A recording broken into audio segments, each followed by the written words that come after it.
just to waiting. We're just waiting for a few more people to join, and one of the last speakers to be able to join, and then we can kick off. Thank you very much, and welcome to the special webinar series from Codex.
Good afternoon, everybody. Good afternoon. Very special welcome to everybody for this special webinar series on bridging the gaps in genotype screening for newborns. I think it's going to be a really invigorating chat. We have a wonderful panel here. I just want to really extend a warm welcome to everybody. And, you know, we've put this webinar series together. Hopefully it shouldn't take more than an hour and a half of our time. The objective is really to raise awareness, shed some light on the importance of early genotype screening and newborn. We think it's a crucial component to preventive healthcare in Nigeria. Knowledge sharing is one of the basics and fundamentals of medicine, and we feel like this is a really good forum. With the panel that we've got together, we feel like there's going to be a way to be able to showcase best practices and have a real consensus of impacts of what this early born screening could do for our populace.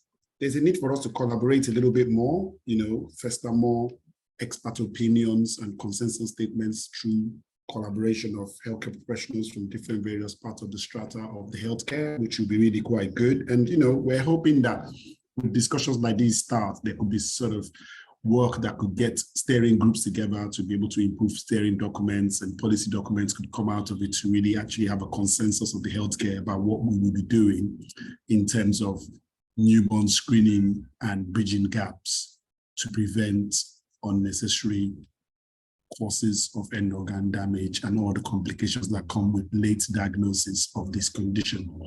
So without further ado, I want to say thank you to everybody who's taking their time out to join us. I want to say thank you to the panelists. I want to thank you to the organizers. I'm going to hand over to my colleague, Stephen, who will tell us a little bit more, introduce the panelists, and then we can actually get into the nitty-gritty of the webinar itself. So I'll hand over to you now, Stephen. Thank you very much.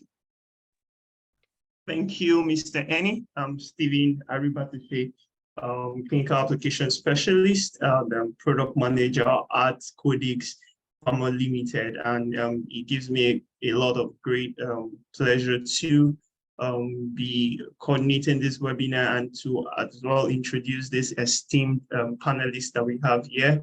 And I will just, in no particular order, introduce the guest speaker, who is in the person of Dr. Ademola Adewoyin. And Dr. Ademola Adewoyin is a consultant hematologist at Evercare. He's a consultant hematologist at Evercare hospitals. He's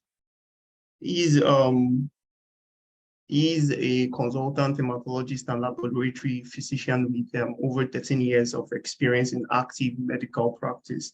He got his medical degree from the University of Lagos.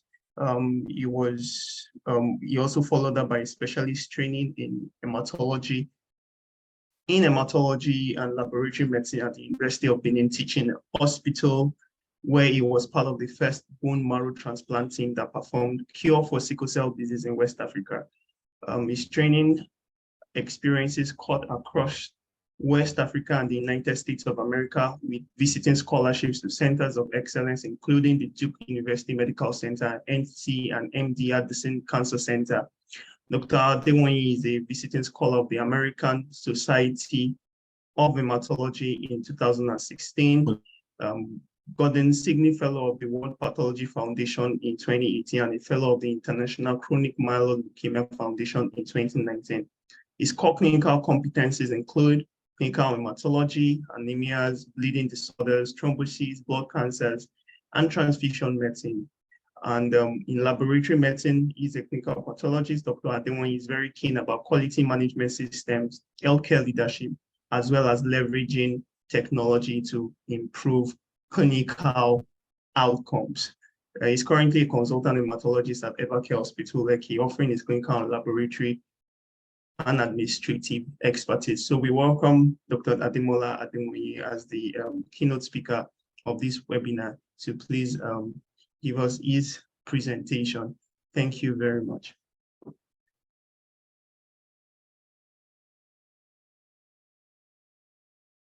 Thank you very much, Stephen. I think I need to put up the screen. If you could probably just drop this current presentation so that I can upload my slides. We'll do that. Mr. Ra, can you help with that?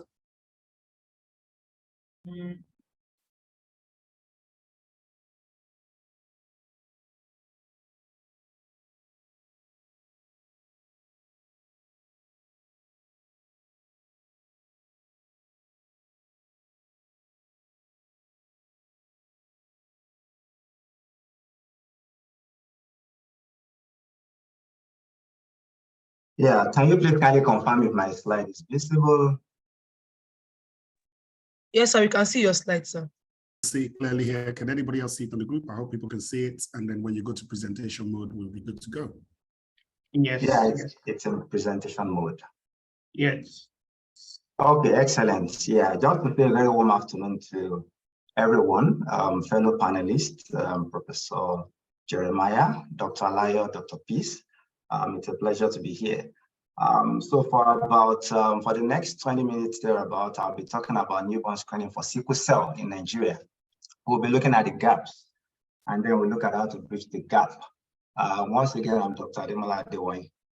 So my talk would likely focus on, trying to define sickle cell. I believe it's a multi-stakeholder engagement, so we have a couple of persons who are in the background, and then we're going to begin to see this from different angles. We'll look at what is the current burden of sickle cell disease, and then we're asking ourselves, why do we need to do newborn screening? The other bit is to look at, what are the methods that are available for newborn screening, and then we look at what gaps are there, and then we'll see how to bridge the gaps, and then my final thoughts. For learning outcomes, I do believe that as we advance, we'll have a better understanding of sickle cell disease. We should be able to propose strategies for control and prevention of sickle cell disease. And then I believe we're all going to become advocates, for sickle cell disease. Now, what's sickle cell disease? I usually like to say that sickle cell disease is a chronic hemolytic disease. Generally, hemolysis means accelerated destruction of cells. So when you have a condition where there is increase in the rates of red cell destruction as against the production rates, we call that hemolysis.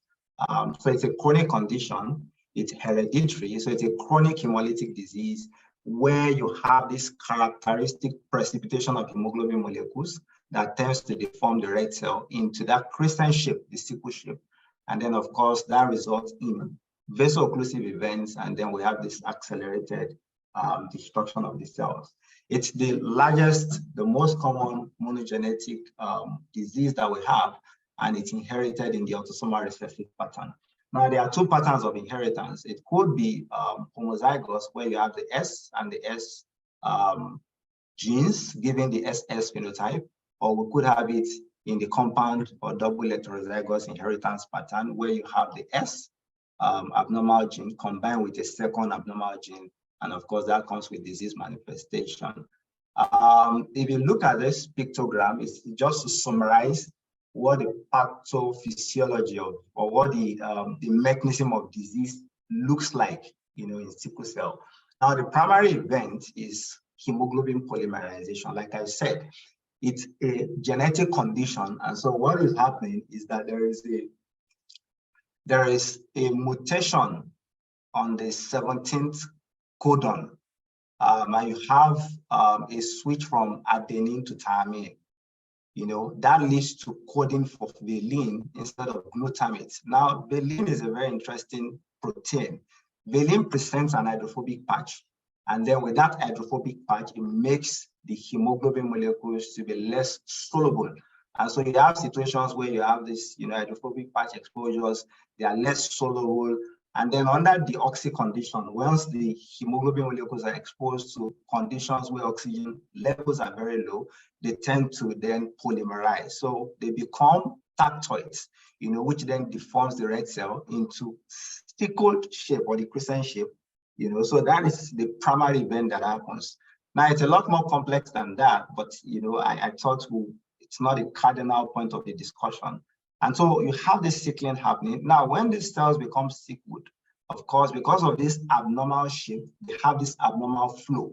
And so there's an abnormal rheology that goes, with this abnormal. And then because of the abnormality of the shape too, you have the reticular endothelial system, principally the spleen, having to pick up these cells.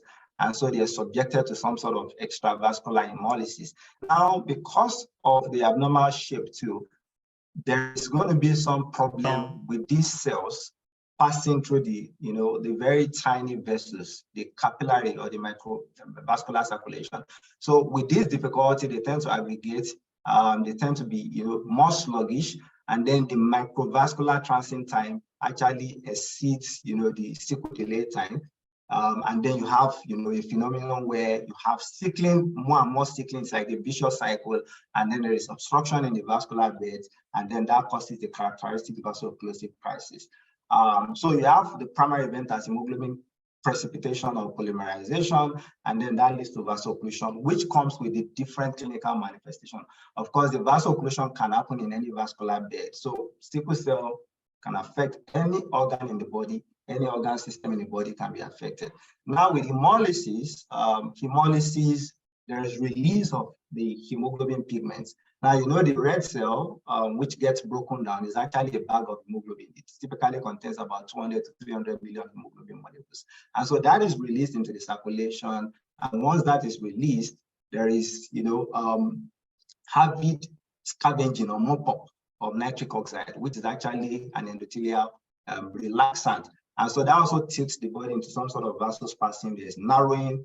And so you see some other, you know, manifestations ongoing. And so you then see two clinical spectrums when you look at sickle cell, you know, and you look at the pathogenesis of it. You see people who are going to come up with viscosity, vaso-occlusive kind of events. And then you see people who are going to come up with hemolytic endothelial dysfunction kind of complications. And then, of course, that results in different organ manifestations. You have acute morbidities from sickle cell. So you talk about bone pain crisis, you talk about hyperhemolytic crisis or anemic crisis. We talk about sequestration events. And then, of course, there are chronic disease manifestations. And that can affect, like I said, any organ system from the cardiovascular system to the pulmonary system to the musculoskeletal system. There are a lot of bone complications. Respiratory complications with restrictive lung disease and things like that. Now, what is the burden of sickle cell? Now, we looked at a study this as far back as 2013, and then we try to look at what was the burden, you know, of sickle cell, looking at hospital samples, hospital patients, and we try to look at what was the prevalence of the hemoglobin, of the different hemoglobin variants, you know, and then as of then, we could estimate that to be about 2.3%. Of course, this methodology had its limitation. It was electrophoresis using the electrophoretic chamber by zonal electrophoresis at alkaline pH. And it was another study that was conducted much earlier, and much more recently rather. And then this was also a sort of, you know, hospital or laboratory-based study. And then again, we try to look at what is the current distribution of different hemoglobin phenotypes in the population. And again, we were looking at a data that showed SS phenotype of about 7.1%. Of course, this data will be skewed, but it gives us an idea of what is currently happening. The data will be skewed because it was a laboratory-based study, and most of the time people request for these, you know, to be able to appreciate or to be able to have, you know, a good knowledge of what their phenotype is. Now, this is another study where we looked at another data from a laboratory, you know, and then this, you know, methodology was actually, these testings were actually conducted using the high performance liquid chromatography and then the capillary electrophoresis. And so we would get more accurate diagnosis, and then we're able to even identify other variants that have not been properly characterized in our kind of system. And then we're seeing the homozygous inheritance of the sickle gene as much as 13.3%. Of course, again, it's a laboratory-based study, but interesting, we're able to identify other phenotypes like the SC, some persons with the Philadelphia, AG Philadelphia, were able to see some with the hemoglobin C disease. And of course, there were other rare variants like the D Ibadan, like the G Philadelphia, the O Arab that were picked. And then, of course, the hereditary persistence of fetal hemoglobin was also characterized. Now, this is a study published in Lancet Hematology, and this is a study that is community-based and gives, you know, a better reflection of the current prevalence. Now, the birth prevalence of the SS phenotype was about 1.21%. In this particular study. If you combine SS and SC, that's given about 1.5%. Generally, the prevalence at birth is still hovering around 1 to 3% for sickle cell disease. The prevalence in the population across the age groups is tending about 2 to 3%. Of course, that's also going to vary depending on which region that we're looking at it from. And of course, we know that the sickle birth, Africa or sub-Saharan Africa, we have about 75% burden of sickle births globally, and Nigeria, of course, takes almost about 50% of that, with about 100 to 150 million births sickle births in a year. Now, why do we need to do newborn screening for sickle cell? One, it's a disease where we have significant burden, and so that places a lot of public health concerns. That's a disease of public health interest, and of course, that also puts some stress on our healthcare system. And of course, there is a need to push for early diagnosis, which is very required for improving treatment outcomes, and then of course, very key to control of sickle cell disease. So I'll do a run through of some of the test assay methods that are available for detection and diagnosis of sickle cell disease. Sickling tests, I'm sure we'd have heard about solubility tests, that is hemoglobin electrophoresis in different mediums. Of course, high performance chromatography, isoelectrofocusing, we have the lateral flow assays, and of course, genotyping methods. Now, the sickling test, I mean, it's one of the oldest methodologies. And what we try to do is to subject the red cells to a deoxy condition. And so we add sodium metabisulfite in order to create a condition of very low oxygen tension. And then we leave that to incubate for a little time. And then if there is the presence of the sickle hemoglobin, we would expect denaturation, and then we would expect, to precipitate sickling of the cells. And that is what it's going to look like under the microscope as sickled red cells.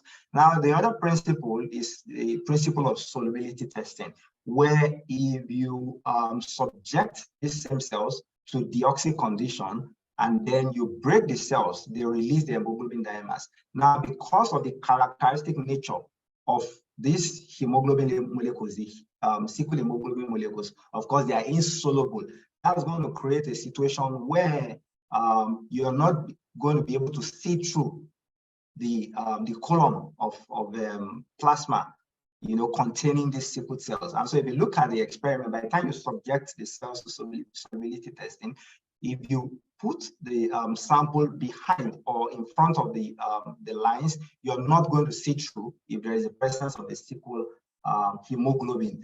But the demerit of this is not very helpful with newborn screening. And so this is rather it's very rapid. It can be laborious. It can be, subjected to some degree of inter-observer differences. You are not able to differentiate AS from the SS phenotype, but certainly it's rapid.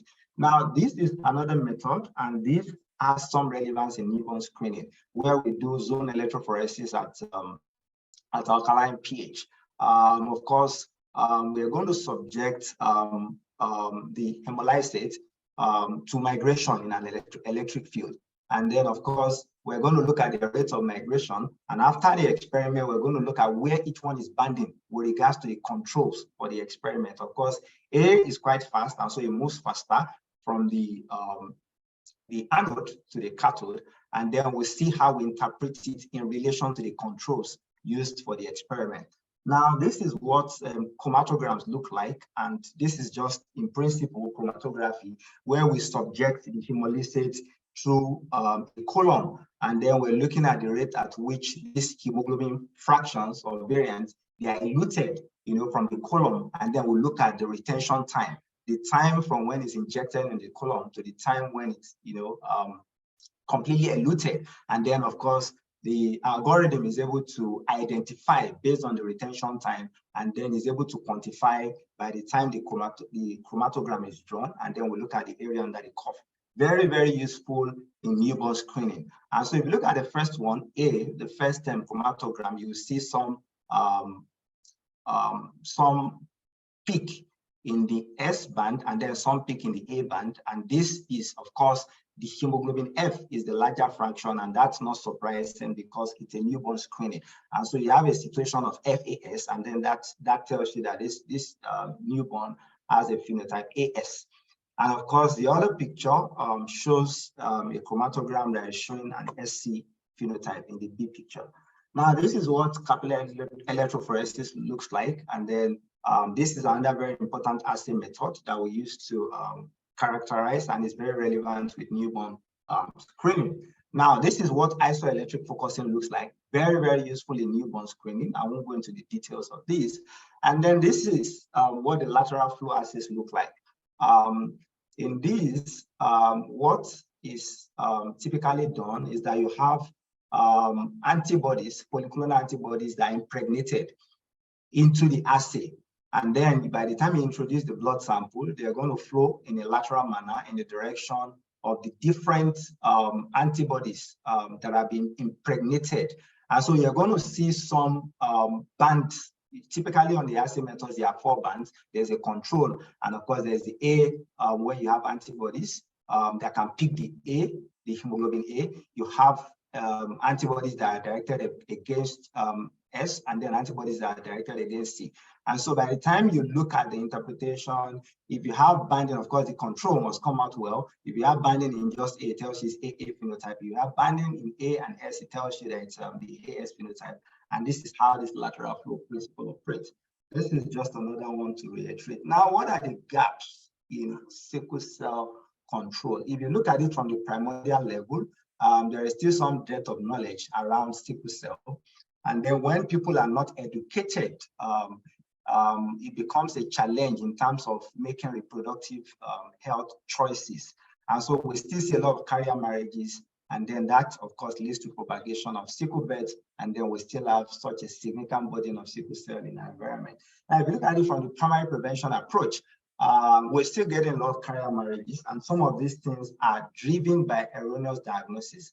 I've met a lot of patients who told me, yes, I was given the wrong result. I thought my genotype was 8A, and then here we are, we turned up to be AS when the appropriate diagnosis was made, and then we're having children who are having to live with sickle cell disease. Now, if you look at it from the secondary control point, yeah, there are a lot of persons living with sickle cell. To what degree have we optimized their treatment? What is their current, disease outlook like? What is their life, expectancy? What is their survival like? What kind of complications are they experiencing? And then if you look at it at the tertiary control level, we're asking ourselves, how prepared are we in terms of managing sickle complications? Are we able to offer them bone marrow transplants to cure the conditions?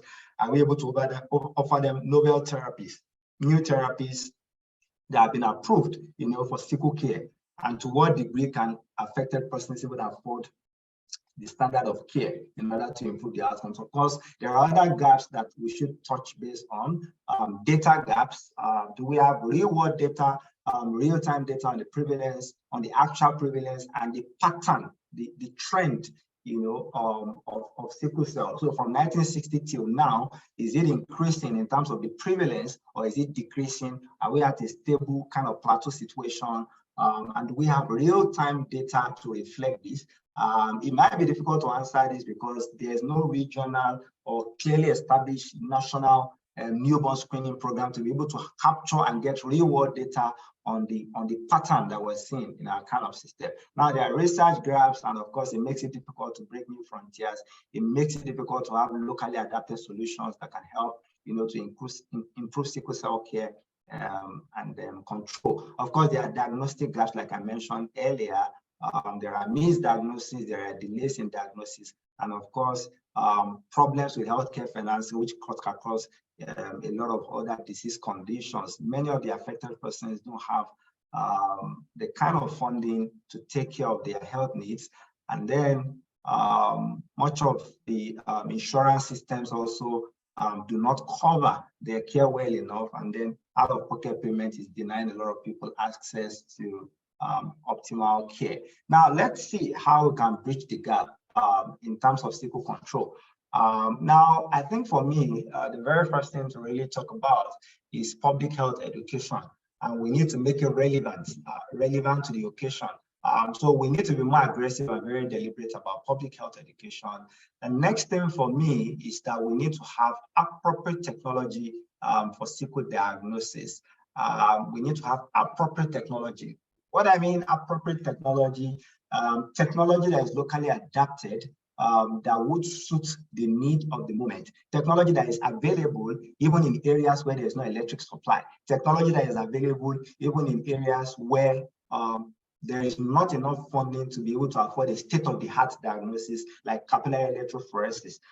So technology that would be appropriate in our kind of context and situation should be deployed, and that's very key to sickle cell control. Of course, we need to start having very comprehensive sickle cell treatments or very comprehensive sickle cell programs, and that will come, of course, with standard therapies.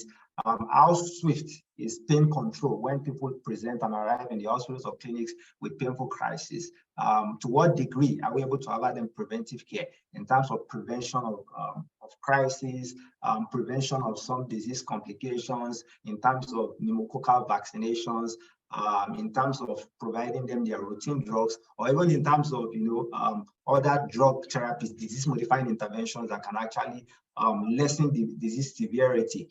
To what degree are people able to assess prenatal diagnosis for sickle cell disease or some degree of pre-implantation genetic diagnosis? And then are we able to bring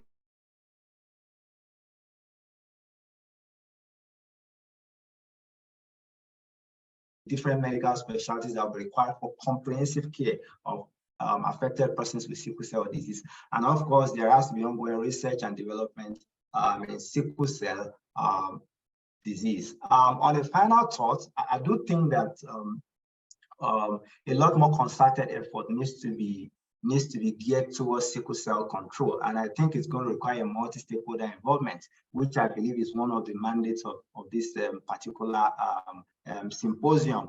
And then this needs to be an ongoing conversation until we really get to the end of the tunnel with regards to sickle control. Thanks very much.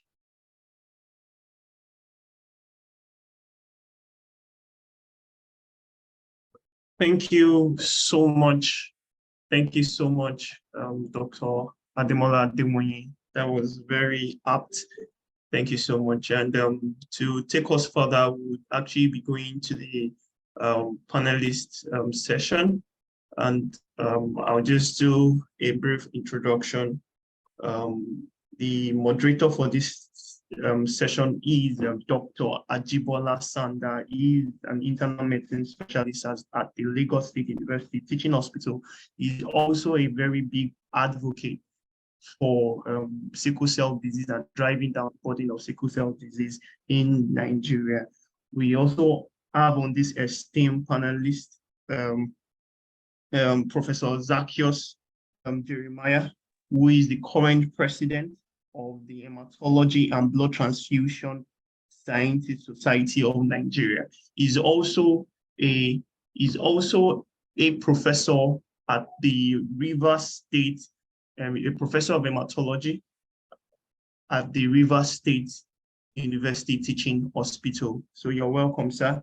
On this panel too, we have Dr. Alayo Sopekan. He is the esteemed National Desk Officer for Sickle Cell Disease Control. He's here with us. Thank you, Dr. Alayo, for joining. And also Dr. Peace Ighosewe, who is a consultant pediatrician at O5 Foundation. She's also the Chief Medical Director of Asaba Specialist Hospital.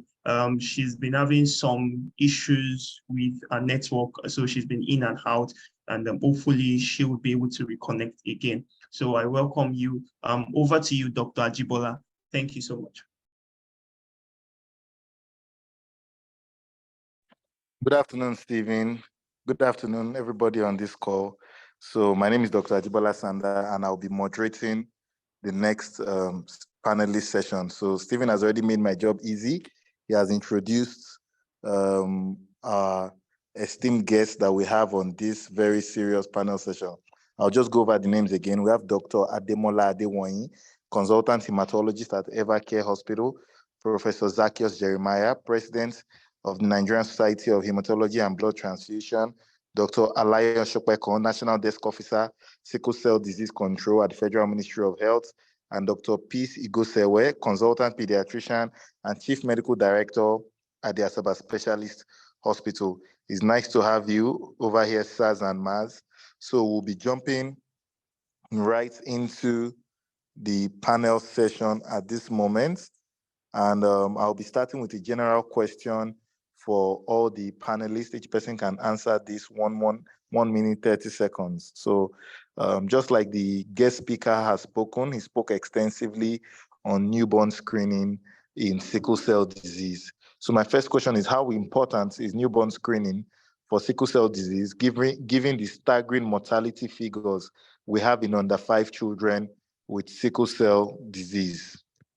So I don't know who would like to go first.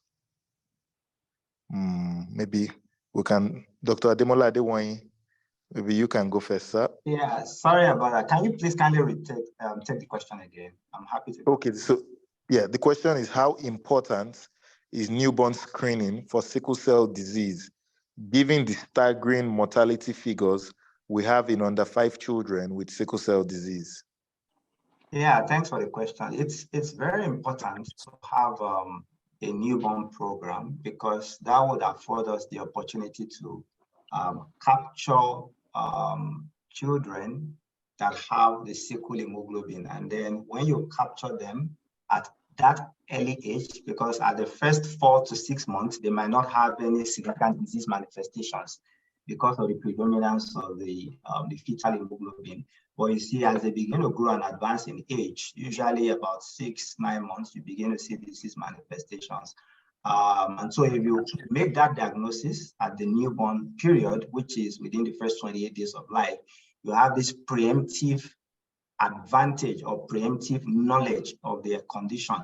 And so by the time you start seeing disease manifestations, you are able to have better information and knowledge that will guide their treatment and their care. And then wherever they present, of course, it's a genetic condition, that knowledge is there too, to be able to know who and what experts, and also to be able to have accurate diagnosis around the current challenges that they may present with. So it's very important to know, it's very important to have a newborn screening program in order to be able to manage them, to optimize their care, really.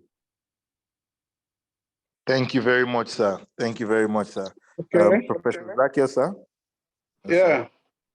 Thank you, the organizer, Codex, the guest speaker that really did justice to the lecture, and also Stephen and the rest of the people on the panel. I am Professor Zacchaeus Jeremiah, professor at the Rivers State University. Just want to correct that. And I'm the president of Hematology and Blood Transfusion Scientists Society of Nigeria. So the importance of blood newborn screening is just threefold. You have, the main thing is early diagnosis of this disorder. And then if we talk of early diagnosis of this disorder, how early can that be?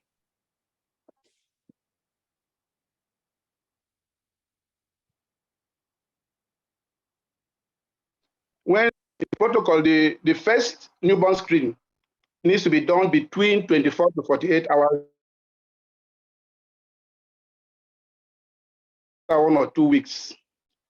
The symptoms actually of sickle cell shows up between around 6 months. So the essence of this newborn screening is to get these children or these infants diagnosed, and then know their genotype, know what they carry before the symptoms of this disease begin to show up around the 6 months of age.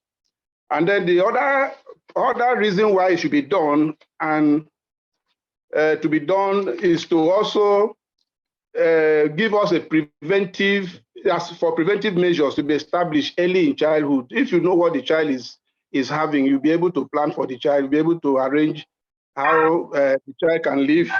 And then you can also reduce the likelihood of some health complication, which is very, very key in sickle cell disease. Most of what kills them are complications.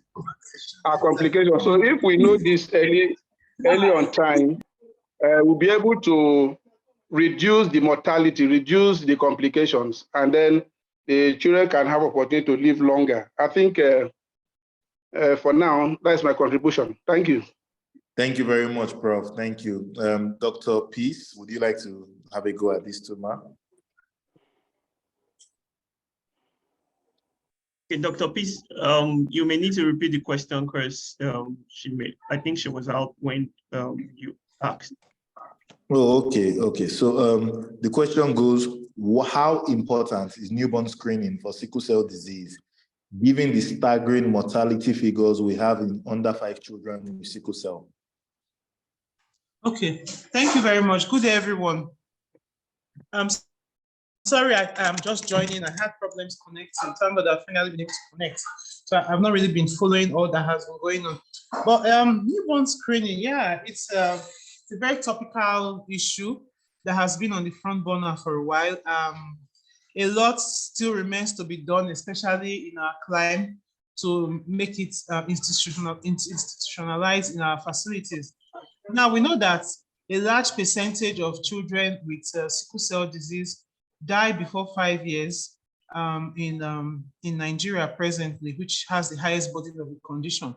And several studies have actually been carried out, and it's shown that with early diagnosis and enrollment into standard proper care, the outcome is better. So if a child is screened and the genotype is found to be SS, this child is registered into a facility, is immunized, encouraged to have proper nutrition, and then those medications that we give to patients with sickle cell, including hydroxyurea and the regular hematinase, malaria prophylaxis, are given to these patients, the outcome is often better. And then for those who are actually registered in a facility, they have a better tendency to present earlier than patients who, and then of course with early presentation, the outcome when patients have complications is usually more favorable than for patients who just present for the first time, maybe say at 2 years with hand-foot syndrome. Some present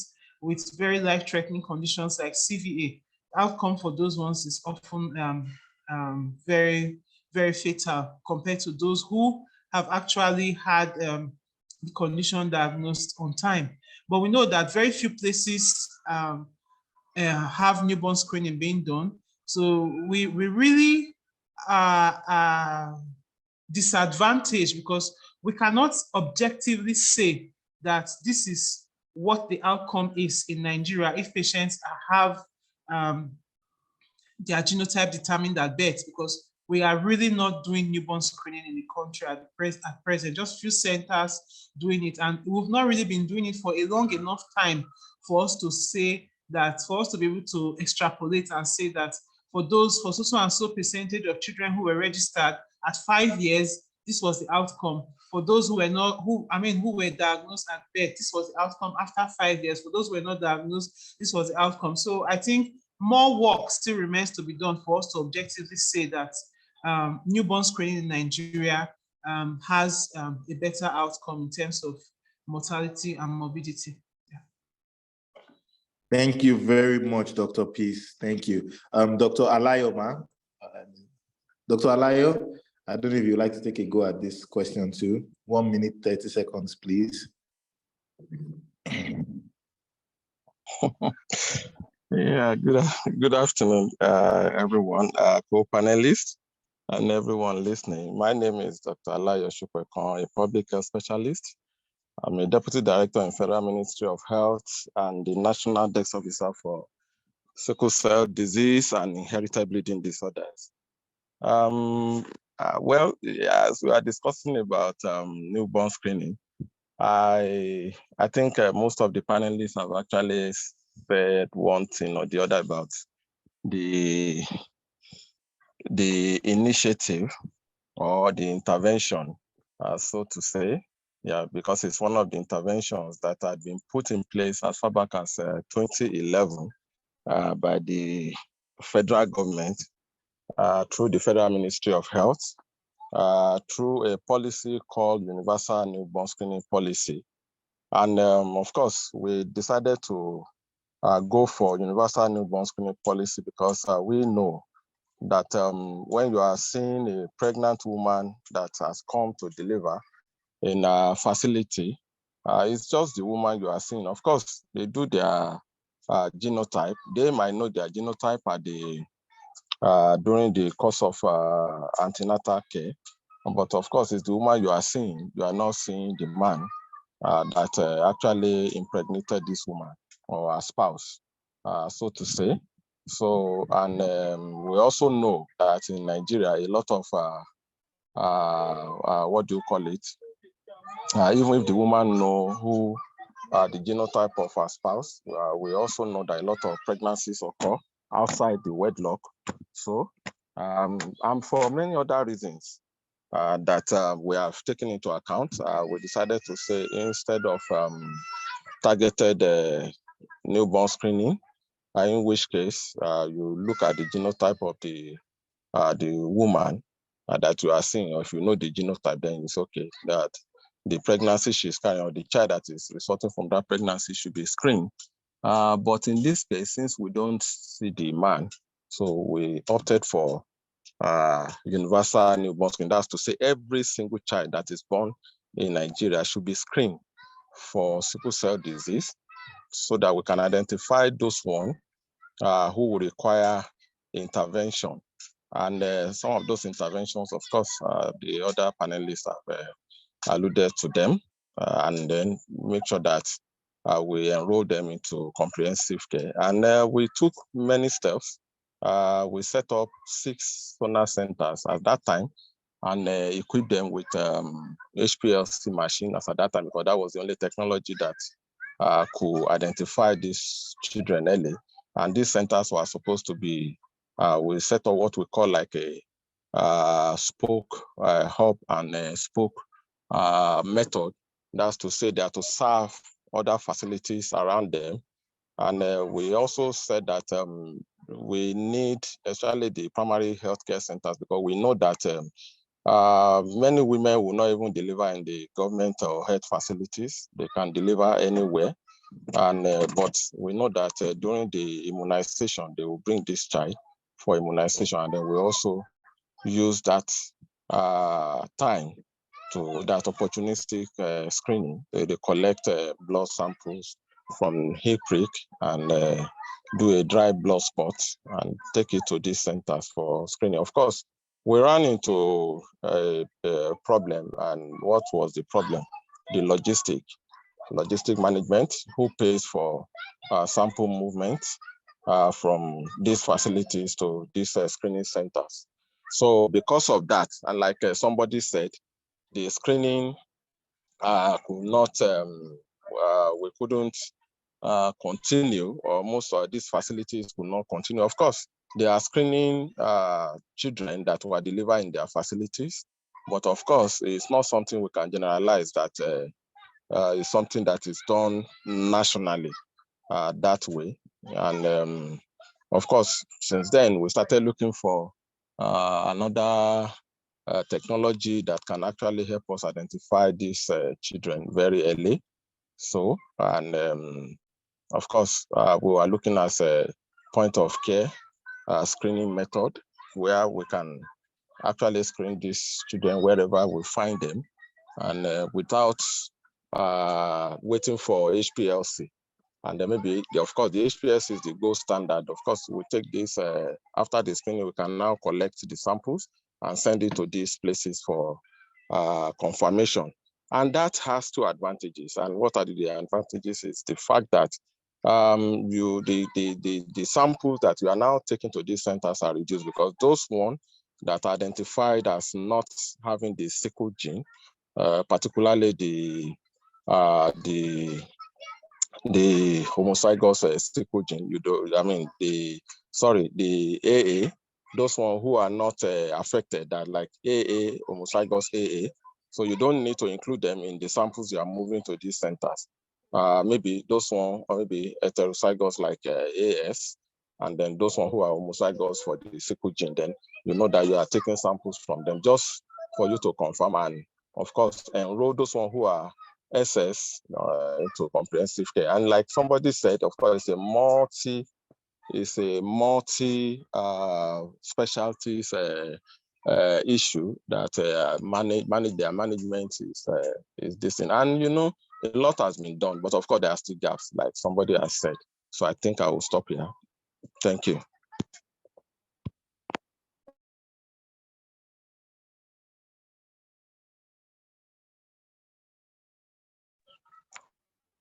Hello?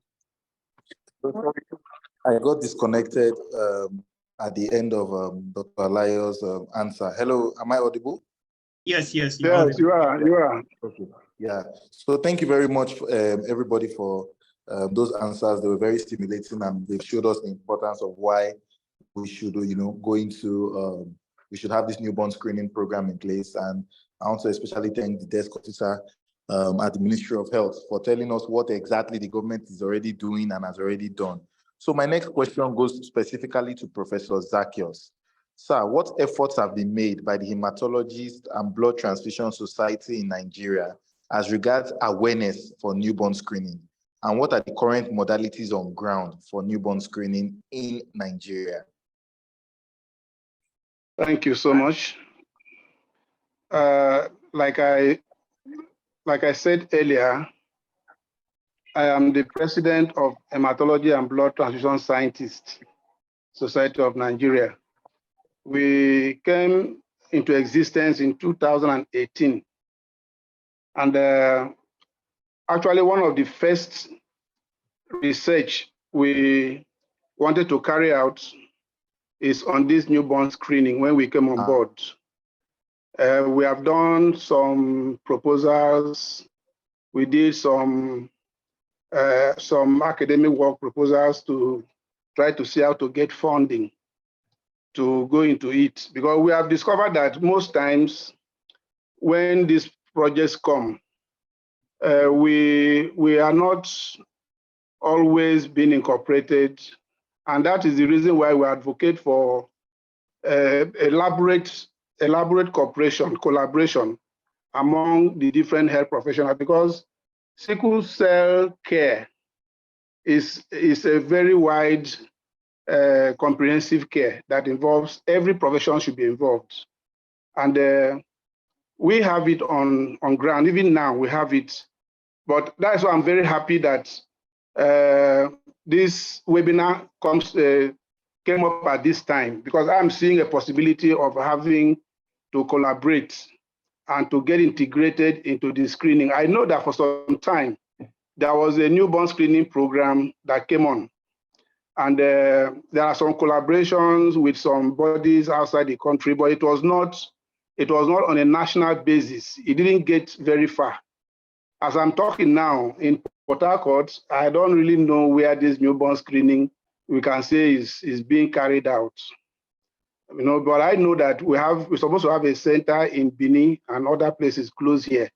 So if this collaboration exists, because the basis is research, we need to have a research done and have accurate data, just like our speaker mentioned. He mentioned about data, real-time data on the trends of sickle cell in this country. We need to know. Even recently, there's a publication I did on population genetics in a community, and I discovered that the sickle cell trait is actually on the increase, while the homozygous AA is on the decrease. What that portends is that in some few years to come, we'll have more increase in the sickle cell disease among the infants rather than reducing. That is what we saw. So if we don't have a concerted effort to do a research and then do aggressive public health campaign and awareness, is going to really be worse in the coming years. On our own part, we have not really done much, because we are still looking for how to get our projects established and then look for funding opportunities. And this is an opportunity for us, which since the Minister of Health person is here. So please, the government has a very big part to play in this thing we are talking about. The government should provide the necessary environment and all that it takes to move everybody along so that we can have this done. We need to be integrated. We need to involve people. We need to move down to the grassroots. We need to move to the health centers and really look at diagnostic opportunities, availability of diagnostic kits, that we can go down to these health centers, go down to these areas that is far from the tertiary health centers and get the diagnosis done. The key is actually diagnosis. Early diagnosis is what we are talking about. And we've not done much, but I think with this webinar that has come up, it will be a stimulant for us to really work harder to see what we can do to contribute to the success of this newborn screening. That is much I can do for now. We didn't sleep. We are doing something, sir. Okay, thank you very much. Your answers have been very helpful, and we thank you for your contribution in newborn screening in sickle cell disease. Thank you for the eye opener. So I'll be directing my next question to Dr. Peace. Are there currently any papers showing an advantage of newborn screening, not only in sickle cell disease, but in other diseases? If you know of any of such papers, can you just kindly shed light on them within the next 1.5 minutes?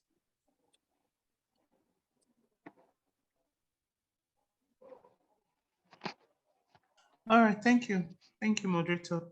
Of course, several papers abound on the advantages of newborn screening, much of which those studies have really not been carried out in our region, because obviously we really do not do a wide, what I'll call a standard level of newborn screening in this environment. I know there are studies that have been done outside of the country, but sorry, before I go into more detail, I'd like to respond to the previous speaker. I'd like to say something about what he said, Professor Zacchaeus. He said he doesn't know any place where newborn screening is done. I would like to state that in Delta State, we are in the process of instituting a newborn screening program for Genotype. For instance, I had a tertiary hospital in Delta State, the Asaba Specialist Hospital. We have a HPLC machine, and for the past 2 years, we've been screening every child born in this facility, in my facility, compulsorily for genotype. And those who are SS have been enrolled into care. So we're actually working in partnership with the O5 Foundation.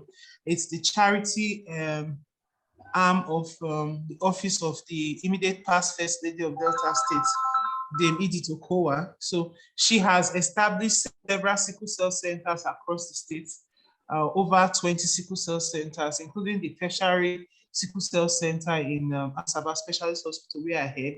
And she has provided the HPLC machine with which we have screened over 2,000 patients, 2,000 newborns in the past about 2 years now. And recently she acquired this point of care testing machine, which has been spread across all of the central hospitals in the state.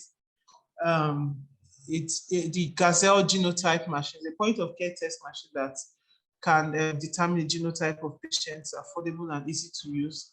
And we're in the process of getting it institutionalized in all of the facilities across the state, so that every child born can have their genotype determined, and those who are not, the results are not we are not certain of what the result is giving. The Gazelle genotype machine is giving to us. Their samples are then sent to Asaba, where we have the HPLC machine, using a DBS card for confirmation. So that's what we are doing. We have a law in the state, Delta State, on control of newborn sickle cell disease. This law was signed into being earlier this year by His Excellency Ifeanyi Okowa before he handed over to the new government. So it's a work in progress, which we hope that when it's fully institutionalized, we can spread it to involve other areas, let people know what we are doing, so that other people can get involved to make newborn screening have the rightful place it's supposed to in our healthcare system. So back to the question, please. A lot of studies have been carried out, because newborn screening is fully established in Western climes, newborn screening, not just for genotype or conditions like hypothyroidism, cystic fibrosis, and a very large number of other conditions. And several studies have shown that with early diagnosis, for instance, hypothyroidism, we know it causes developmental delay in children. And early diagnosis can actually lead to a better outcome and salvage the life of people who are affected. So for sickle cell disease, obviously, if a child has the genotype determined at birth, the parents are given opportunity to accept what they are going to have to deal with for the rest of their life. They are given options on how to get enrolled into care. They are counseled on how best to take care of these children. It's a no-brainer. If a child has access to proper care from birth, including immunization, proper nutrition, and prophylactic treatment against the complications that are associated with sickle cell anemia, the outcome is certainly better than for somebody who doesn't know his or her genotype until maybe it presents in the emergency, children emergency ward with a PCV of 5, or maybe presents with a CVA. I'm a pediatrician, so I manage the hematology unit in my hospital, and this is what we often see. So the outcome is better for those. We have a sickle cell center where we follow up children who we diagnose with SS from early on in life. We've discovered that these children have a better outcome when compared to those people who are not even enrolled into any form of care, who are not even assessing any form of treatment, and maybe they don't even know their genotype until they present to the facility with very life-threatening conditions that could result to death. So I cannot objectively say that this is the outcome in Nigeria, because we know that a large percentage of these children die before 5 years, and we've not really been doing any form of screening that has spanned over this period.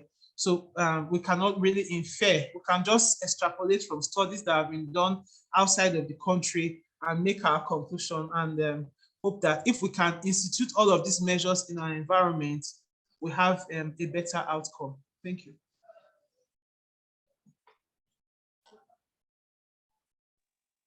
Yeah, can I quickly add here that, yeah, thank you, Dr. Peace Ighosewe. I think, yeah, that's a good one. We know that Delta State government has taken a very bold step to ensure that these children are identified very early in life. But, you know, what we did initially was to set up, in 2011, was to set up 6 centers across the country, one in geopolitical zone. The one in Lagos is in FMC, the one in the in Southeast is located at FMC Abakaliki. Then now, I think Alayo Sopekan Teaching Hospital.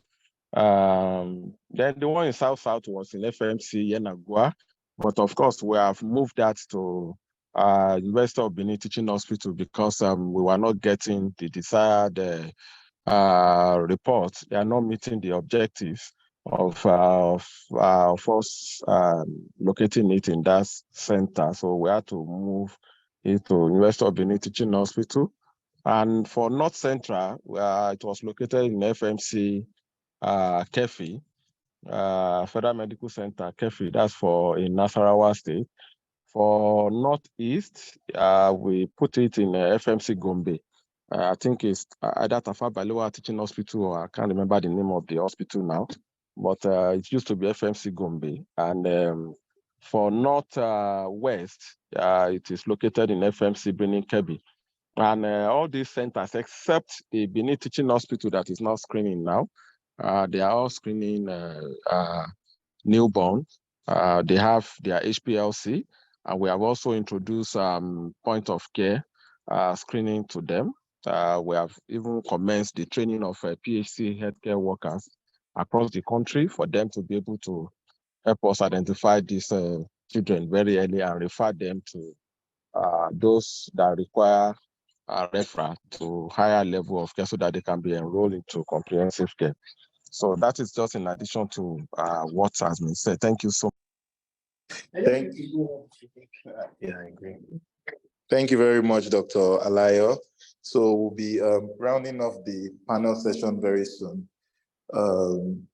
My last question, which is directed to all the participants, is what's your experience with point of care test tools to bridge the gap of diagnosis, especially in areas where big hospitals are in short supply, as we have in the primary healthcare setting? So what do you think is, what's your experience with that? I would like to start with our CMD man. What's your experience with point of care testing tools to bridge the gap in diagnosis? Okay, thank you. Thank you very much. Okay, so we know that the HPLC technology is a very complex one. It's also very expensive. Most people cannot afford it. And we know we require power, we require constant power to be able to use that machine. Maintenance is also an issue. The reagent is expensive. It requires a very high level of expertise. And we also need to pull samples to be able to conserve reagents, so we don't waste reagents and make it more expensive. So against the backdrop of all of this, the need for a very, very reliable point of care testing system has always been on the front burner. Several systems have been brought, including the Sickle, the Hemotype SC, Sickle scan, the Gazelle genotype machine, all of which have had, some of which have had some challenges, and some have had to be withdrawn for further rejigging of the system to make it as effective as possible.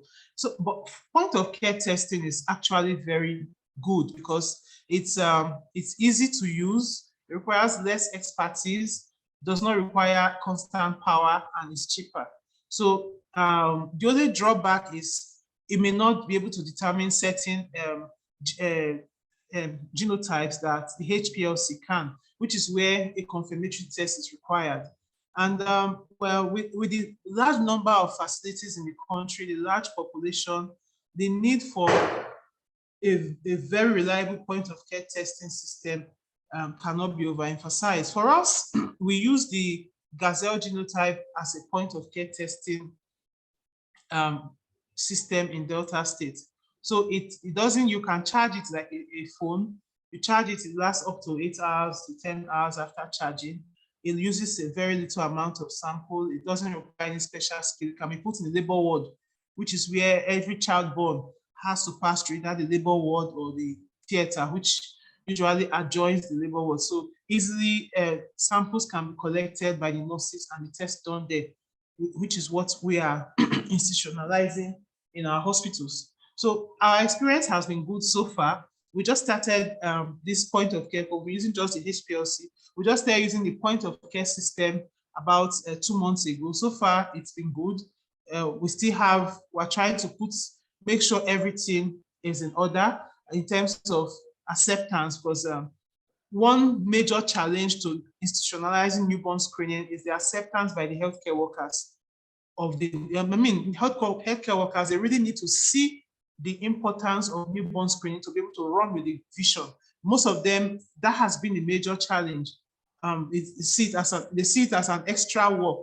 So we've had to have trainings, follow-up, set up committees to make sure that they buy into the project and follow them up to make sure that they are doing what they are told to do. So that has largely resulted in a better outcome for us. Now, if a point of care testing system can be developed that is cheaper than what we presently do, that the Gazelle genotype system we presently use can, a test, cost price of a test, about 2,000 Naira. If there's a cheaper one, maybe say 500 Naira, it's easier for most patients to afford, because we know that a large percentage of our patients belong to lower social class. They really do not see the need to test for what is not disturbing them at that point in time. So if it's affordable, the chances of acceptance is better than something that is highfalutin and very expensive. So there's need, what I'm trying to say is that there's need for more research, for more measures to put in place to make the point of care testing system more affordable. Maybe it needs to be included into the health insurance scheme. Government needs to subsidize, because if we are deploying the system to the PHCs, it has to be affordable, it has to be accessible, it has to be something that someone can easily do without acquiring any extra skill, any special skill, Yeah. And then obviously patients have to be able to afford it. So that's been our experience in Delta State. A lot of work still remains to be done to get to where we actually want to be in terms of newborn screening in the States. Yeah, thank you. Sir. Hello. Yes, sir. Please, Prof, please, you can go ahead, sir. Okay. Now, the issue of the point of care testing is a very good innovation, in newborn screening. If we can have an accurate point of care machine, an accurate point of care machine to really give us the accurate diagnosis. We know the problem with point of care machines is that they need to be validated. They need also to be quality controlled. We need to quality control them and validate them for national use. A lot of point of care strips are actually in the market. Are they really validated by the in vitro diagnostic laboratory in Nigeria? Are they certified to be used? Are they quality controlled?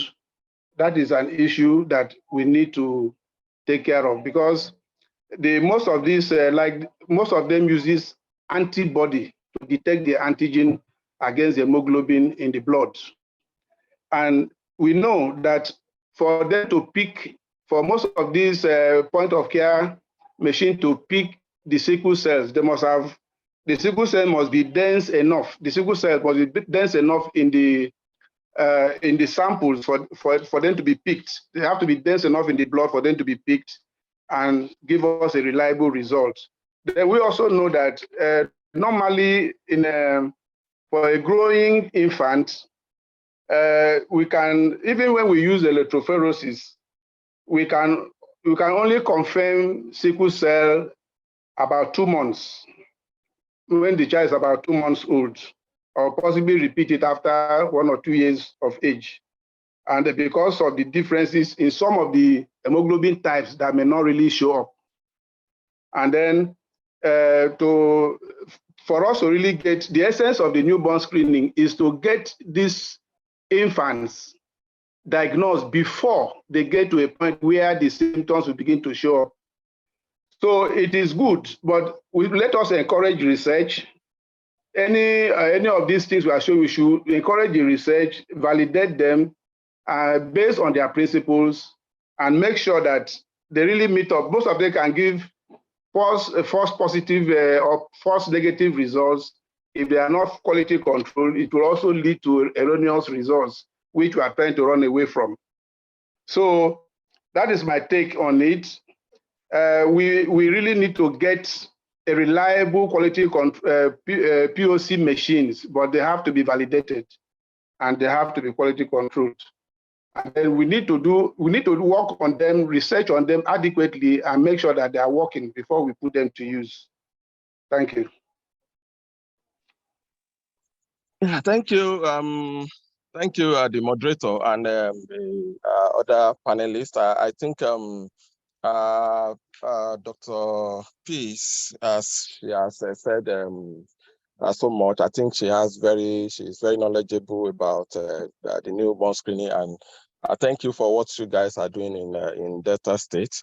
I think yes, we need to also update ourselves about what government is doing, what is available, because some of the things that are being discussed are things that are available.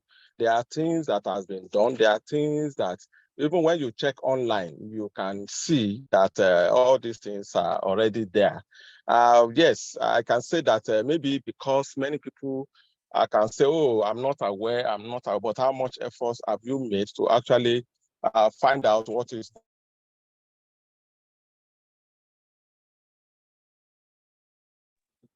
So I want to thank everybody for participating in this panel session. We have a lot of questions in the chat box. So I'll be handing over to Stephen to take over from here. Stephen, you have the floor. All right, thank you, Dr. Ademola. Yes, so Dr. Alayo, I think you dropped off.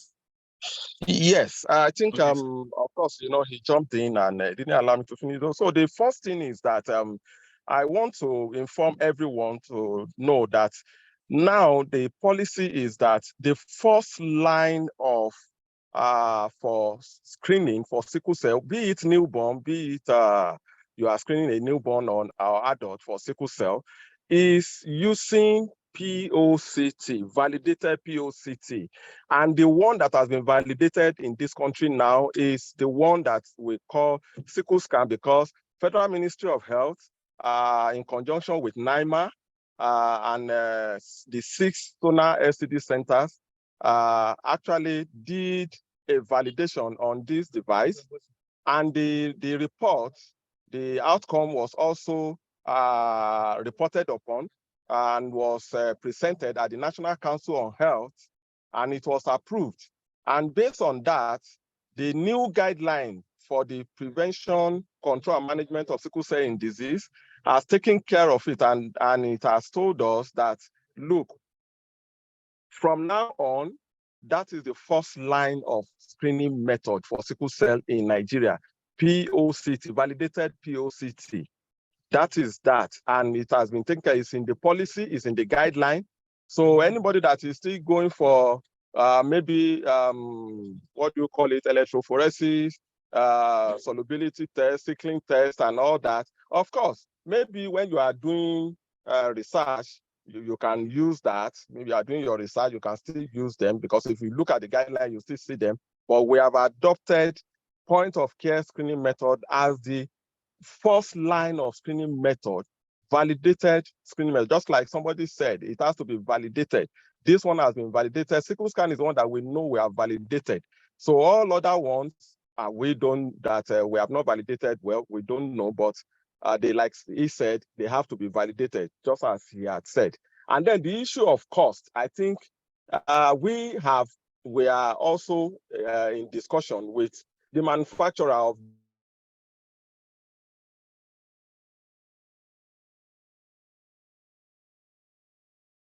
Dr. Alayo, it seems like you've dropped off again. Can you hear me now? Yes. Can you hear me? Yeah. So what I'm saying is that somebody mentioned about the coders, I think Dr. Peace. Yes. So we need to do something about the cost. Of course, the cost now may be a little bit high, but we know that when we have our facilities, our health facilities are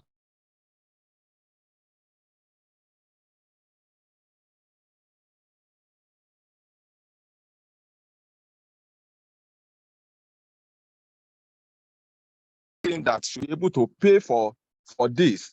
And we are also discussing with the manufacturer of this product that, of course, they need to make sure they find a way around this reducing the cost in this country, because this is the country that has the highest burden of this disease globally.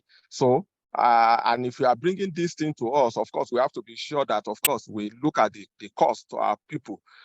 Is has to be looked upon. So now, like I also said, that is the method. And then, of course, the challenge we are having now that we are trying to open is that as people are screening, how do we get the information, the data? That is what we are trying to set up now, to make sure that real time we can get the information that, okay, as these children are being screened, this is the number that are AA, this is the number that are AS, this is the number that are.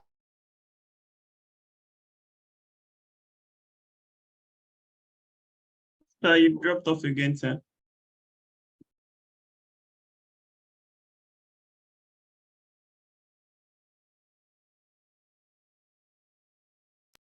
Hello, right. Am I audible now? Yes, sir.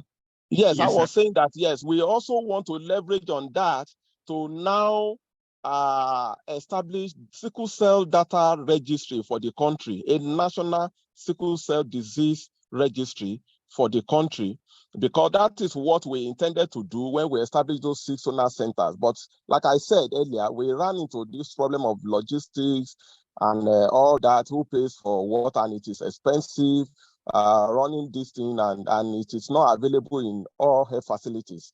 So now that that was what motivated us to see that we have to look for another technology, which we looked for and got. And now we are saying that we are going to use this as a platform to actually develop a sickle cell disease data registry for the country, so that when people are screening, we can actually pick the information that, okay, this is the number of children that have been screened in this quarter, this is the number that are AA, this is the number that are AS, this is the number that are SS, and how many of them were also enrolled, into care, in our facilities. Because we will want a situation whereby you have this cohort and then you follow them up. People that are managing them can follow them up, like somebody said that time. So you can now reel out other information. How many of them will eventually die? How many of them will live beyond 5 years and all those and all that? So we can get all this information for policy purposes, for planning and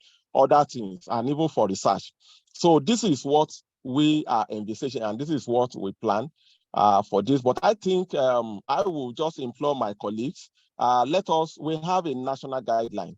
Let us see how we can actually make use of this guideline. Everything you can think of is there, be it research and development, be it how you can manage this thing, even what do you call it, education, advocacy and all that. And then the roles and responsibility of everybody, like somebody is saying we should carry them along, just leverage on that. We also have a national multi-sectoral action plan for non-communicable diseases, where even sickle cell is also included. Leverage on all this and let us work together. And I think the country will be better for it. Our children will be better for it. Many families will be better for it in this country. Thank you so much.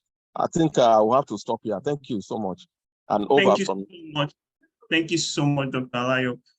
Quickly, I want to run through some of the questions in the Q&A box, and I just want to direct it towards Dr. Ademola Adewoyin, because I know he's done some work, on lateral flow kits, and there's a question here from Awa Baku. Are there quality control provisions like control solutions for HbA, HbSS, etc. for lateral flow kits? Without that, the quality of results can't be guaranteed. I think she's trying to ask for the control systems for lateral flow kits. Sir, do you want to respond to that, sir?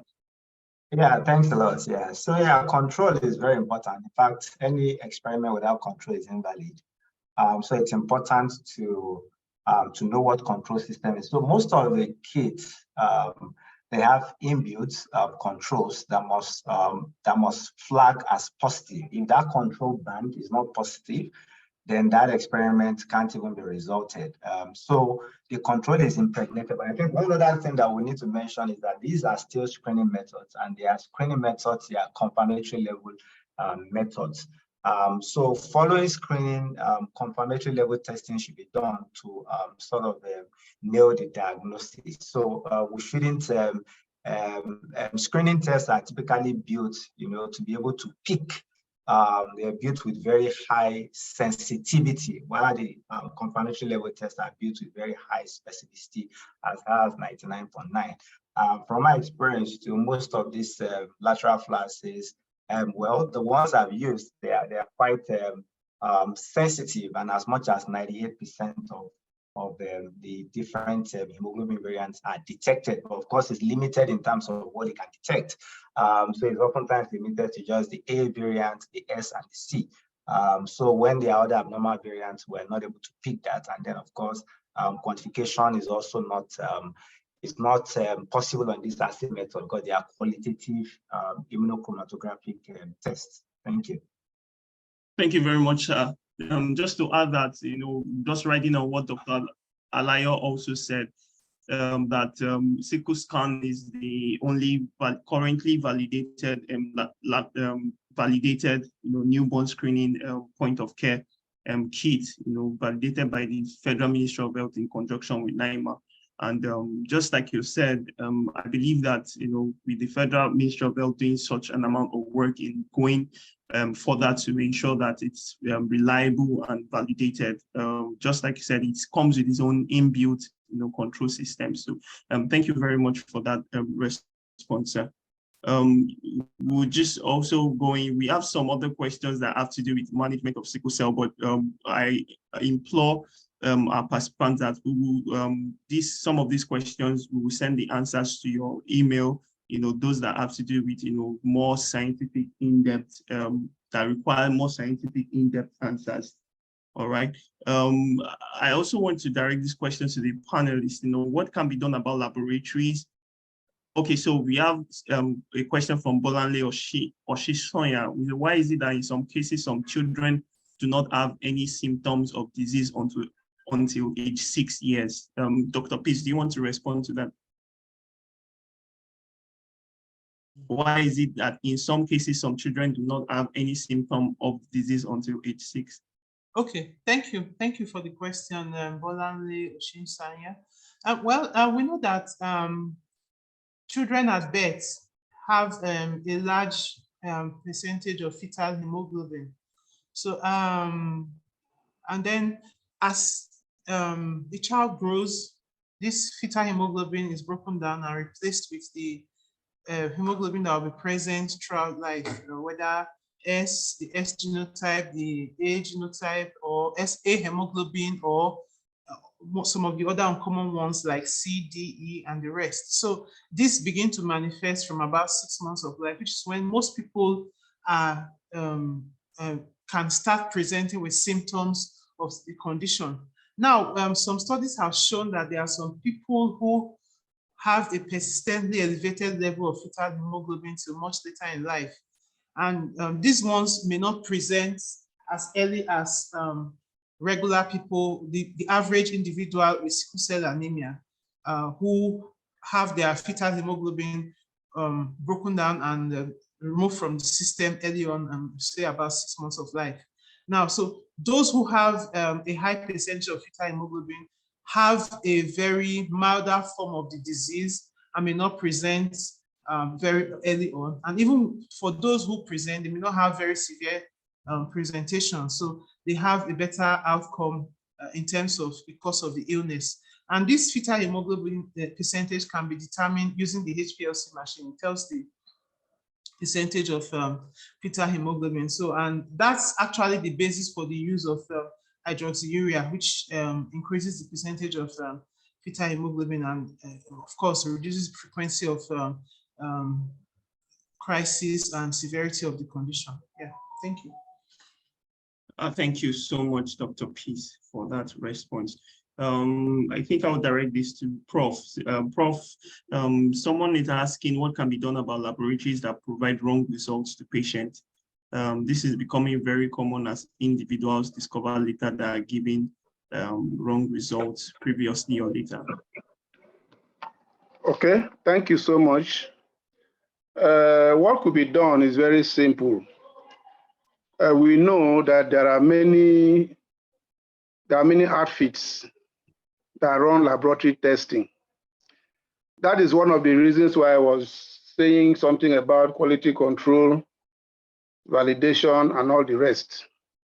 Now, there are so many people who are doing these things in chemists, in the hospitals. A lot of people are running laboratories that are not approved. In the country now, we have a council for those who want to go to laboratory. Make sure that the laboratory are going to has been accredited by the Medical Laboratory Science Council of Nigeria. When you go to a place, ask, is this place an accredited place? Even hospitals, there are many places you go to now to assess health. You need to find out if that place has been accredited to run that particular test you want to assess. So that you can guide yourself. If you have any problem, you know where to report to. And then if you have a test done and it's invalid or you are not sure, you have opportunity to have a repeat in another center, just like what we are saying now. If you do a screening, screening is not a confirmatory test. A screening test does not really confirm that you have it. So you can go ahead and then assess some other confirmatory protocols, which can tell you that this is actually what it is. Just like I said before, most of these screening assays make use of antibody, antigen antibody, and antigen antibody is an immune parameters that have to do with time. It may be when you did it, there was nothing there to detect. You can repeat it after some maybe weeks. You can repeat after some weeks or months to be sure that what you have is a correct one. You have several principles in the tests that are available in the market. Enzyme immunoassay, you have antigen antibody, ELISA, whatever. You have isoelectric, which is done not done routinely. You also have HPLC. You can access any of these higher protocols to confirm what you have. So because you can, if you have a wrong result and you are not satisfied, you can still find a way out and then get something done that will either confirm or tell you that what you have done is wrong. But most importantly, make sure you go to an accredited place to assess your health. Your health is very important, and anywhere you are going to, whether it is a laboratory, it's a clinic, it's a hospital, make sure the people attending to you are qualified and they are accredited, they are licensed to take care of your health. If anything happens, you can seek legal redress or whatever if you are not satisfied with what you have. That is what I can say for now. Okay, thank you very much. Can I quickly say something on top of that? You know, most of the facilities that are screening people for sickle cell now are actually using HB electrophoresis, which is a screening method, not a confirmatory method. Okay, for confirmation, you need HPLC or isoelectric focusing. Yes. Isoelectric focusing method is because it is a screening method, and then people go to town, they use that to say, oh, when they say, what's your genotype? You say, oh, this is my genotype. And then remember, error could occur, maybe in the person, it could be in human error, it could be the equipment you are using, and even your, what's this one called? Even collection of samples. Where you run. Yes, all those things. So error could occur. So the thing is that it could be a genuine error, and it could be, I mean, somebody can be mischievous also. And then we've had cases where people even actually they tell you that this is your genotype, and then you go and write something else and say, oh, this is your genotype. So the thing is that as a lab scientist or those people who are running these tests, that is why we are saying we don't even want any of those methods anymore. The first line of screening method should be POCT. And POCT is also a screening method. It is not a confirmation of your genotype. So you still need confirmation. So once it says that you are SS, SC, or even AS or AC or whatever, people need to be told that, look, you still need to go for confirmation of this. Like many of the speakers have said, of course, there are some variants of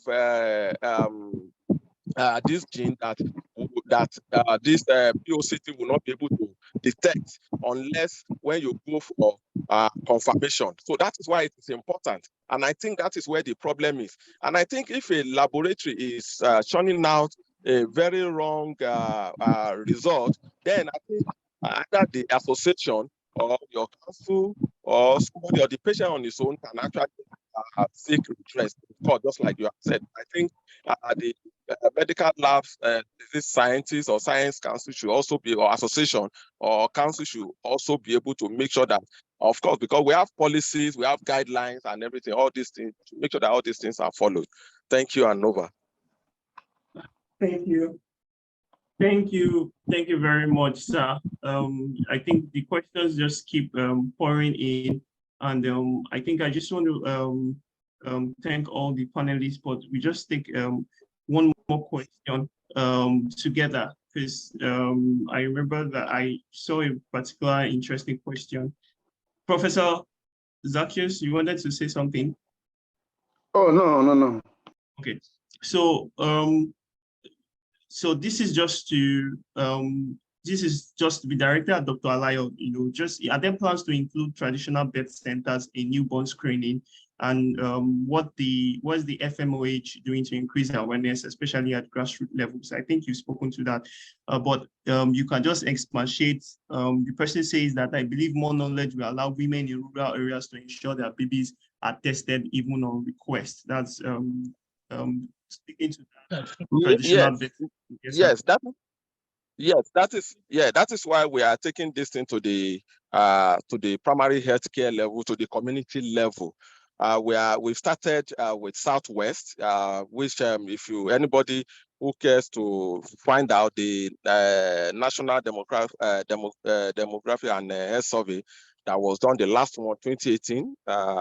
If you go and check, you see that Southwest has the highest burden of this disease in Nigeria, and like that. So we started in Southwest. We are moving to North Central, which is the next one in line. So the thing is that why we did that is that we believe that there is nowhere in Nigeria that women don't deliver.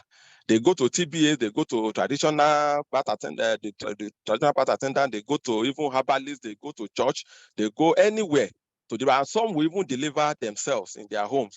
But you know one thing, all of them will take these children to facility for immunization.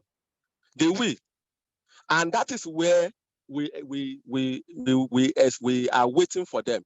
Once you bring this child, we will tell you the importance of getting this child screened. And that is where we believe we'll be able to pick as many of these children as possible. And during the immunization plus days, because we know that some will still not take these children for immunization, so we will ask, this question will be asked, has this child been screened for sickle cell? Once you say no, of course, because we are also talking to MPACDA to see how we can include this in all this immunization plus this or supplementary immunization services in Nigeria. So that is what we intend to do. Of course, we are not, remember SDG leaves no one behind. We don't want any child to be left behind in this. Every child, that is why we have adopted universal newborn screening for our country. Every single child that is born in Nigeria should be screened for sickle cell disease. And we are even rolling out a lot of IEC materials, information, education, and communication materials. And we are doing a lot of advocacy across the country to let people know the importance of it and why we are doing this and the need for every family to be sure that their child, their newborns are screened. Thank you.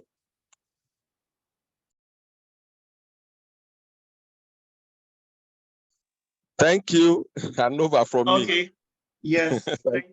Thank you so much, sir. We still have a lot of questions. Some of the questions we'll type in the answers. Please just bear with us, and then some would send to you to your email. We see your questions, and some would still be answered in the course of the webinar. Just based on something that Dr. Alayo already mentioned, that there is a point of care called Sickle Scan that has been validated by the Federal Ministry of Health in conjunction with NIMA, and it's been approved, it's been validated, and even training has begun with PACs. Training has already been done with the Southwest PACs, and other regions will follow with the use of Sickle Scan. So I just want to do a very brief presentation on Sickle Scan so that you can see what it looks like, and we can move forward with this.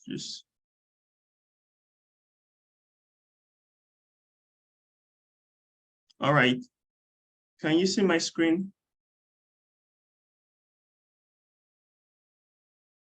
Okay.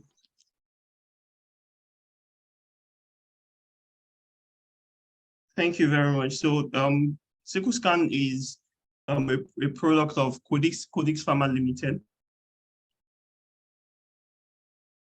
Yes.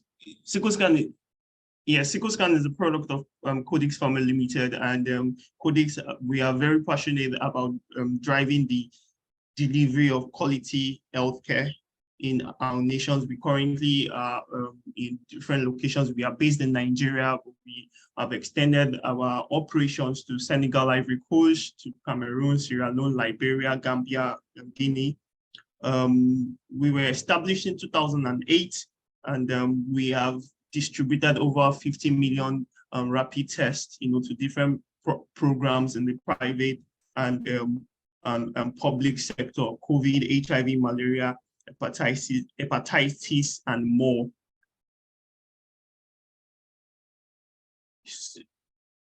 So, like I said, we're passionate about improving the health of the nation through access to quality, innovative,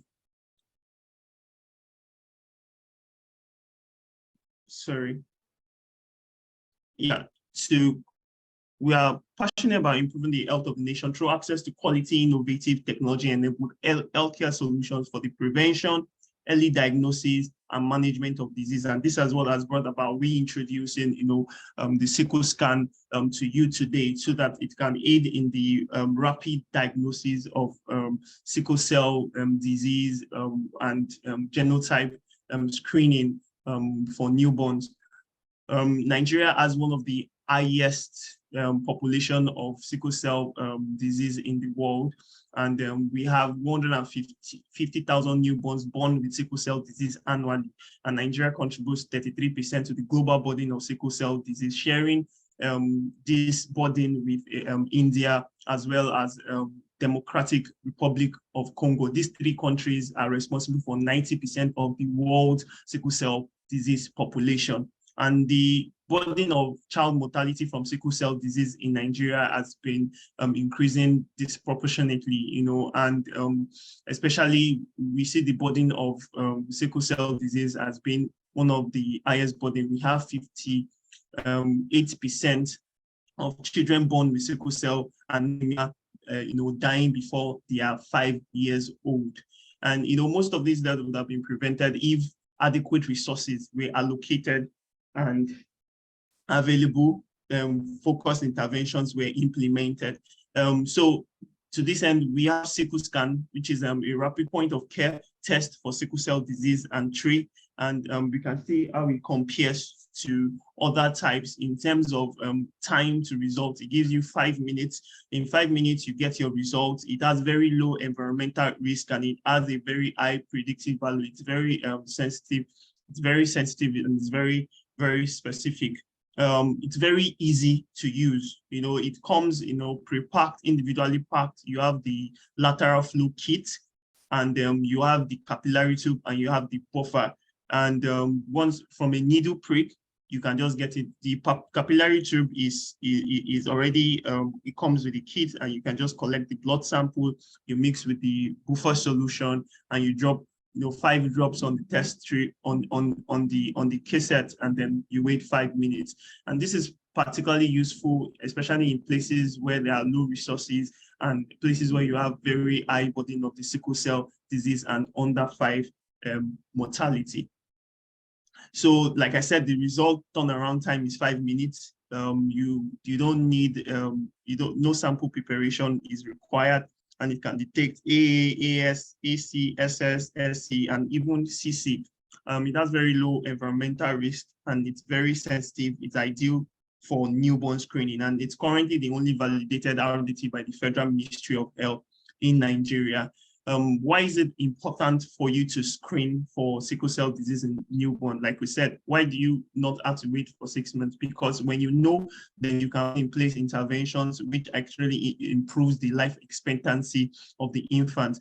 In countries, developed countries where they have instituted newborn screening, they are able to catch it from day one. We have been able to see the under 5 mortality, to really drop by 94%, especially in developed countries. So they have very, very low mortality rates because of the newborn screening protocols and programs that have been implemented. So let me just play a very short video for us that helps us to just drive it home for us.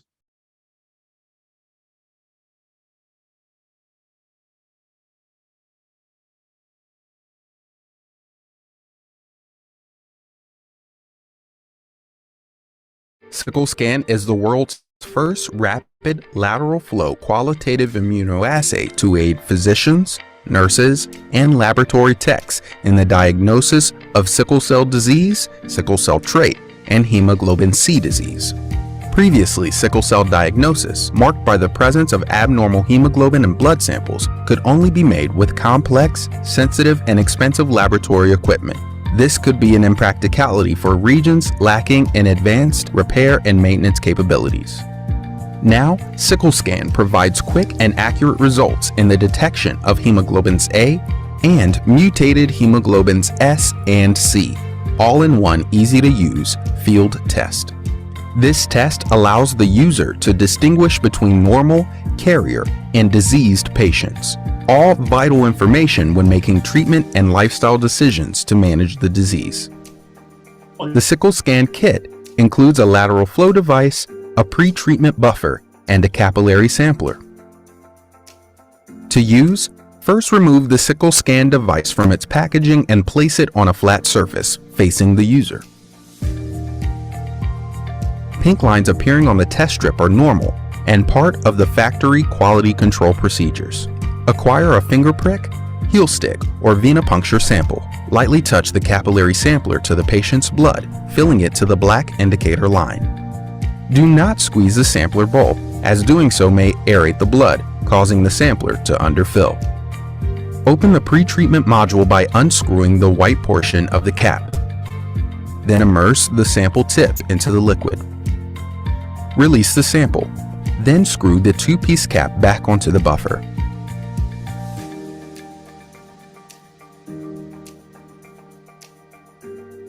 Revert the module 3 times to thoroughly mix the test. Next, remove the green part of the two-piece cap and dispense 5 drops of the solution directly onto the Sickle Scan device.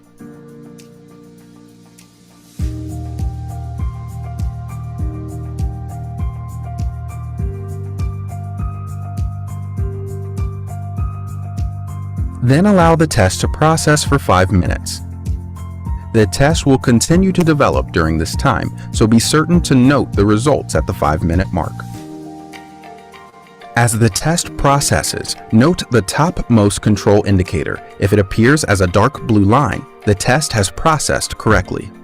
The preceding 3 lines on the device will indicate whether hemoglobin A, hemoglobin S, or hemoglobin C are found within the sample. The presence and combination of these indicators reveals the sample's hemoglobin pattern and aids with easy diagnosis. By identifying these 3 hemoglobins, Sickle Scan can help distinguish between diseased, carrier, and normal patients. Fast, easy, accurate, versatile, and individually packaged for longer shelf life. With Sickle Scan, you now have the knowledge you need when you need it.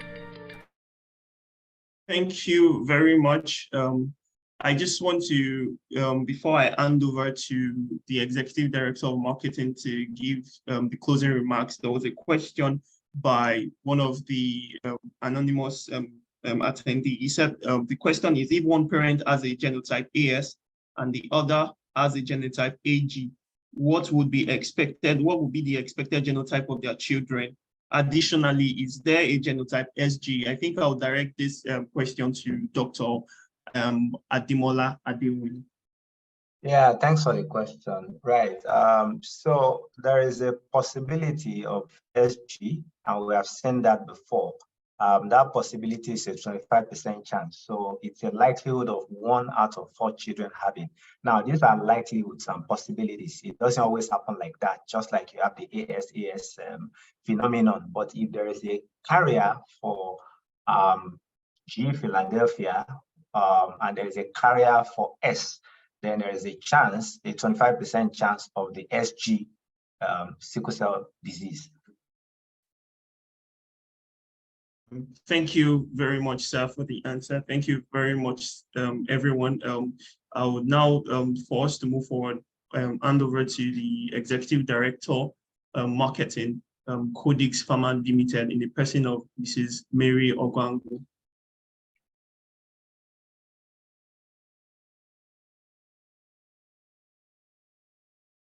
Okay, good afternoon. everyone. Can you hear me, Stephen? Can you hear me, please? Yes, ma'am. Loud and clear, ma'am. Okay, thank you very much. I just want to extend my appreciation. I think in closing, this is very fitting to extend appreciation to Dr. Alayo, to Professor Zacchaeus, Dr. Peace, Dr. Adewoyin, and Dr. Sanda. We just want to appreciate you for your time today, for gracing us with your presence, for moving this discussion in the right direction. As an organization, I would say in the last couple of years, we've been getting more involved in the hematology space. And the discussion around genotype, sickle cell disease is, should I say, a little new to us in terms of the diagnosis. So I personally, and I believe I can speak on behalf of the rest of my team, we have learned a lot from the discussions we've had today. There is a lot more that we need to do as an organization, as the Federal Ministry of Health, and all of us here as panelists, and all those who have various levels of influence. I think one of the major areas that we really need to do more, and perhaps this will be going to Dr. Alayo, will be in the area of awareness. A lot of people, I see questions talking about the grassroots, the rural areas. A lot of people in those parts of the country are not aware, or they don't have enough information, as it has to do with genotype or sickle cell disease. I believe that we can do a lot more in this area. And as an organization, we've been working with Dr. Alayo. We are also available to continue working with him, to push forward this agenda of newborn screening, to continue to create awareness, and to see how, as best as possible, the country can achieve, newborn screening, if not 100%, but at least 80%. We know that we've started, this discussion has started things going, and we look forward to achieving the goal, and the objective of why we put this webinar together. So I want to say a very big thank you also to Stephen, for making this possible. Stephen and my entire team in Codex, along with our sales field force headed by Eniton Demi. I want to say a very big thank you to you all, and wish us a very great day, the rest of the day. I want to finally say this is for us an inaugural webinar. We are hoping to have a series of webinars. Considering that Codex has presence in other parts of Africa, I think last week we had a similar webinar, though a different topic, where we engaged Liberia, Sierra Leone, and the Gambia in discussions around the different disease area. So this is our second webinar, and others will be coming up. But in terms of hematology, we're hoping to have more discussions to broaden our scope, and also to, ensure that necessary discussions are being had, and that, the key stakeholders like yourselves also hear from the users, the patients, out there who are the participants, who form a majority of participants on this call. So we hope that when we do call on you in future, that you will, oblige us and grace us with your presence again. Thank you very much. And I wish us all the best rest of the day. Thank you.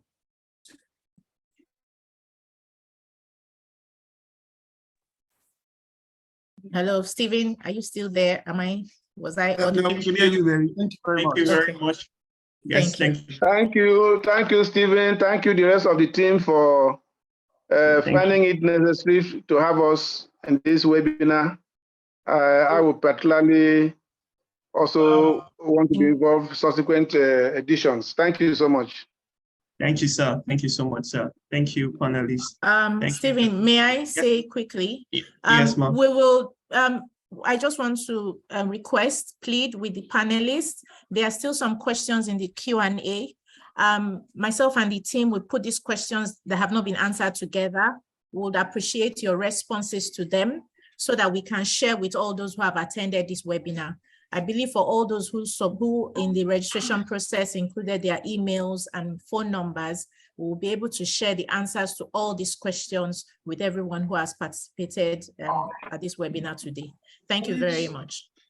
Thank you. Thank you so much, ma'am. Yes, that will definitely be action. Thank you, everyone. Thank you, Dr. Peace. Thank you very much. Bye. Thank you. Yeah. Yes, thank you, Dr. Alayo. Thank you, Dr. Thank you, Adewoyin. everybody. Thank you. Meeting is now Thank closed. you. Thank you. Bye. All right. Thank you. Bye. Bye. Bye, Dr. Zacchaeus.